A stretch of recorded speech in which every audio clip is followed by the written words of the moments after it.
Bienvenue sur la chaîne de Ghislaine, la chaîne des passionnés d'aquarelle et des techniques modernes.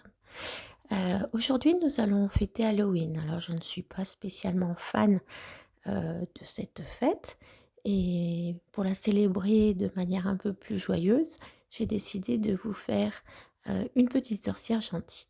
Mais nous allons d'abord commencer par peindre une coloquinte.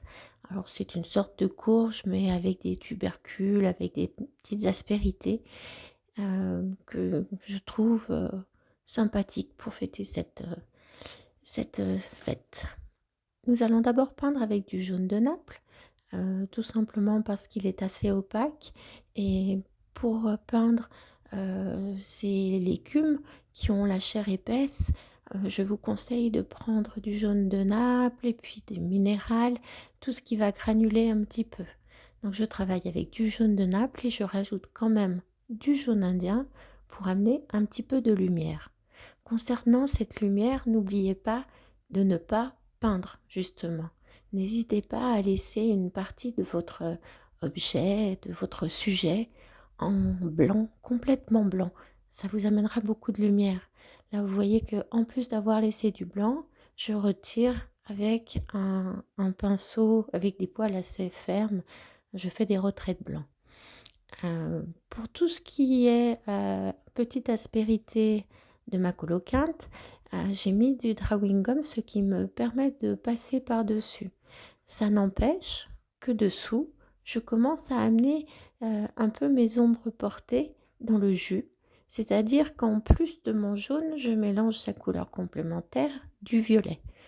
Si j'avais voulu peindre une courge, comme je l'ai fait au-dessus, j'aurais mélangé du bleu. Il suffit de mélanger à chaque fois la couleur complémentaire pour donner notre ombre, je vous le dis souvent. Ici, vous voyez, je travaille dans le jus et puis j'enlève mon drawing gum une fois le papier bien sec. Alors un petit conseil pour enlever votre drawing gum, plutôt que de l'enlever à la main et de laisser souvent des traces et parfois même des morceaux de drawing gum qui ne veulent pas partir, servez-vous d'une gomme crêpe. Voilà, vous pouvez frotter et il restera vraiment plus rien.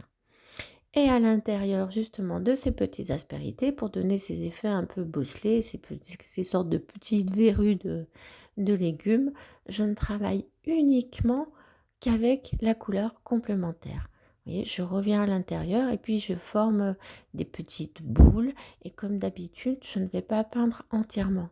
Le blanc va amener cette lumière et puis je vais donner simplement une ombre par-dessous et notre cerveau sera tout à fait capable de terminer justement cette boule tout seul. Voilà, pour le bout de mon légume, je prends un mélange de jaune, de bleu et je rajoute un petit peu de vert à l'intérieur simplement en mettant du bleu. Alors le bleu dont je me suis servi pour ce bout de légumes et pour amener aussi de l'ombre à ma coloquinte est un bleu cobalt. Voilà, là aussi c'est une minérale et cette minérale se sied parfaitement à notre légume. Vous voyez que je peins avec des pinceaux, alors c'est des Velvet Touch si ma mémoire est bonne. Donc c'est des pinceaux qui permettent quand même de garder de l'eau mais qui sont pointus. Voilà, c'est simplement plus confortable à travailler. Nous allons attaquer notre petite sorcière. Alors je dessine une petite sorcière simplement, rapidement. Par contre, je me sers toujours de mes crayons aquarellables. Alors j'essaye de dessiner de la manière dont je vais peindre. C'est-à-dire que là, je sais que l'uniforme de ma petite sorcière sera violet. Je vais dessiner avec du bleu. Pourquoi du bleu? Parce que le violet est fait de bleu et de rose. Si vous n'avez pas assez de crayons aquarellables, réfléchissez aux couleurs secondaires. Voilà, si vous travaillez du orange, vous pouvez dessiner soit avec du rouge, soit avec du jaune, soit si vous avez avec du orange. Et puis voilà, là je m'amuse à peindre ma petite sorcière, même si c'est une petite chose sans importance qui est dans le coin, qui est mignon pour faire rire les enfants, je travaille quand même beaucoup les détails et essentiellement le regard. Quoi qu'il arrive, quand je peins un être vivant, même s'il est tout rigolo comme aujourd'hui, je prête beaucoup d'attention à son regard.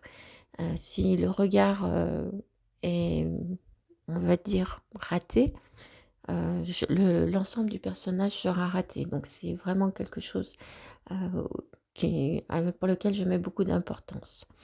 Là aussi, je me sers du drawing gum, avec une plume pour mettre simplement la pointe, blanche de la lumière et voilà, je travaille, vous avez vu, avec un petit pinceau.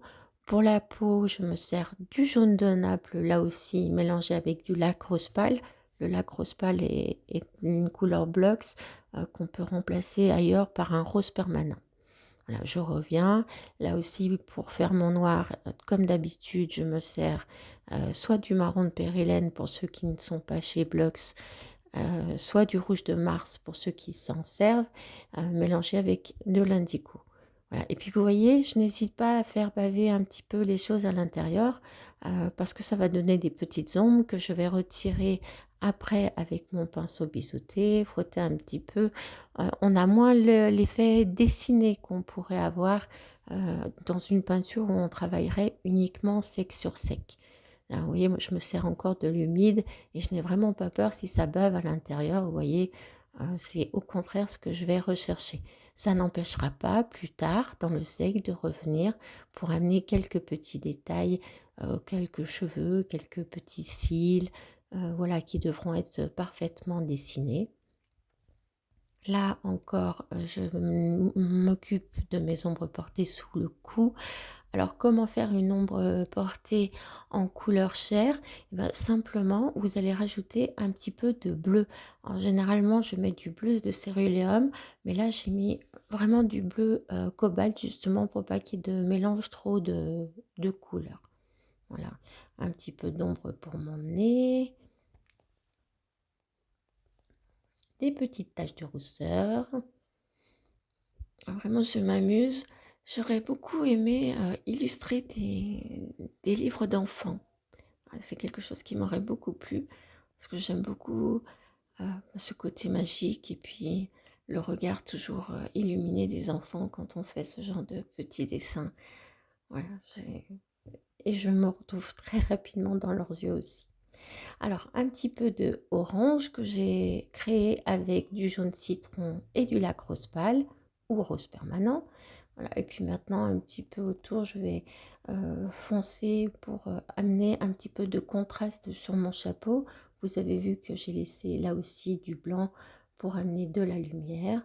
Vraiment, on ne se prend pas la tête. Un petit peu de négatif quand même autour de mon légume pour qu'on ait bien l'impression qu'il est devant la courge et pas collé. Vous voyez que simplement un petit peu de négatif fait l'affaire. Je fais de même pour ma sorcière et vous dis à bientôt.